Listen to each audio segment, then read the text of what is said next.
अस्सलाम वालेकुम नाजरीन, आप देख रहे हैं साहब ज़रा ज़ीशान सिद्दीक यूट्यूब और फेसबुक चैनल। अगर आपको हमारी वीडियोस अच्छी लगी हैं तो आप उन्हें लाइक करें, सब्सक्राइब करें एंड शेयर करें।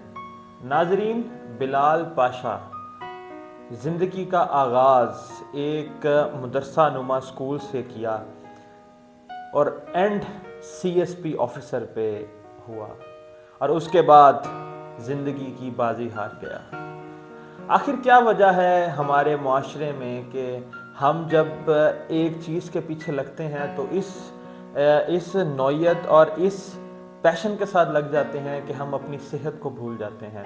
हम उस चीज़ के नशे में इतने मगन हो जाते हैं कि अपनी सेहत को पीछे छोड़ देते हैं। आखिर क्या वजह है कि इंसान इन सीट्स पर आके इतना ज़्यादा एंजाइटी और डिप्रेशन का शिकार हो जाते हैं कि वो नौयत मौत तक आ पहुंचती है। नाज़रीन, बिलाल पाशा एक खानेवाल के एक गांव का रिहायशी था जिसने अपनी इब्तदाई तालीम मुल्तान एमरसन कॉलेज से हासिल की और उसके बाद फिर जब बैचलर की डिग्री थी वो उसने एग्रीकल्चर यूनिवर्सिटी फैसलाबाद से हासिल की और उसके बाद बेतहाशा मेहनत करने के बाद फिर वो सब इंस्पेक्टर के ओहदे पर फाइज हुआ और उसके बाद CSS के इम्तिहान पास किए और CSP ऑफिसर बना।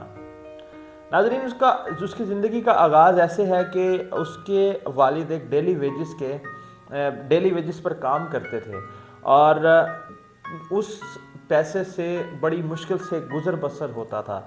वो अपना इब्तदाई तालीम उसने 5th क्लास तक वो एक मदरसा नुमा स्कूल में पढ़ा। उसके बाद 6th क्लास में वो एक स्कूल में प्रॉपर एक स्कूल में दाखिल हुआ और रफ्ता रफ्ता वो उसने आगे कॉलेज से तालीम हासिल की और उसकी ज़िंदगी पे अगर नज़र दौड़ाई जाए तो इंसान सोचता है कि एक ऐसे पासमानदा इलाके का इंसान और उसने इतनी अपनी ज़िंदगी में मेहनत की कि CSS का इम्तिहान पास कर लिया और एक बैरोक्रेट के रूप में पाकिस्तान को सर्व करने लगा।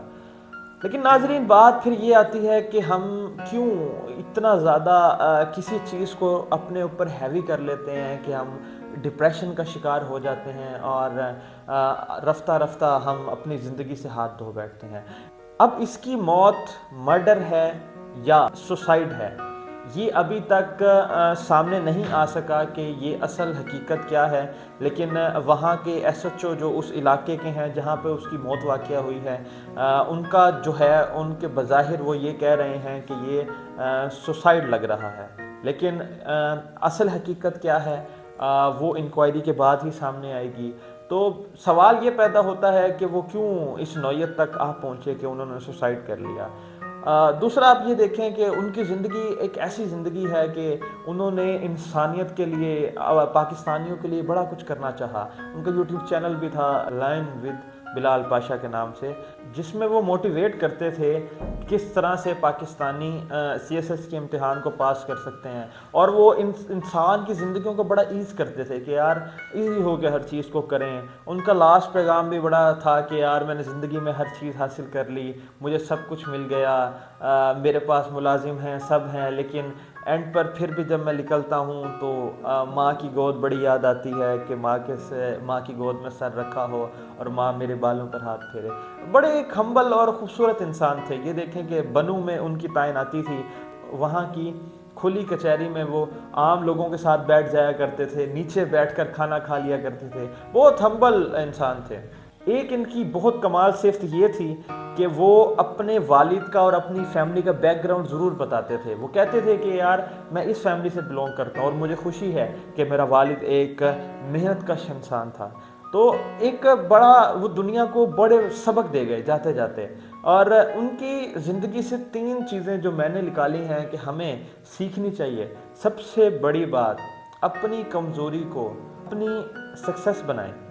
कि वो एक इंटरव्यू में कहते हैं कि मैं बच्चों को ट्यूशन पढ़ाता था तो मुझे इंग्लिश के लफ्ज़ बोलने नहीं आते थे, वो बच्चे मुझे सिखाते थे कि इंग्लिश को कैसे प्रोनाउंस करना है। और दूसरा, उन्होंने कहा कि अपने माँ बाप पर बोझ ना बने।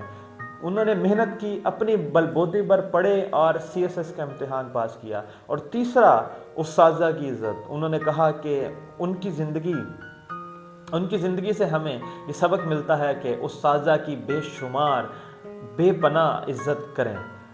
خیر، اللہ تعالیٰ ان کو جنت میں اعلیٰ مقام عطا کرے۔ انہوں نے اس دنیا کے لیے، پاکستان کے لیے ایسی اپنی چھوٹی سی زندگی میں ایسے ایسے کارنامے سر انجام دے دیے کہ ان کو کچھ عرصے تک تو یاد رکھا جائے گا۔ بچھڑا کچھ اس ادا سے کہ رت ہی بدل گئی، ایک شخص سارے شہر کو ویران کر گیا۔ میں تو کہوں گا کہ سارے ملک کو ویران کر گیا۔ جزاک اللہ۔